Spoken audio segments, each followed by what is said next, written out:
Цвет – это мощный инструмент в мире покупок.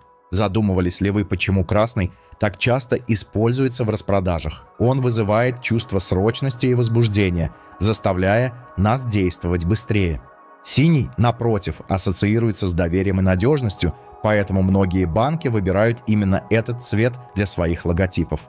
Зеленый символизирует здоровье и природу, что делает его идеальным для брендов, связанных с экологией или фитнесом. А желтый? Он привлекает внимание и вызывает радость, но слишком много желтого может вызвать тревогу.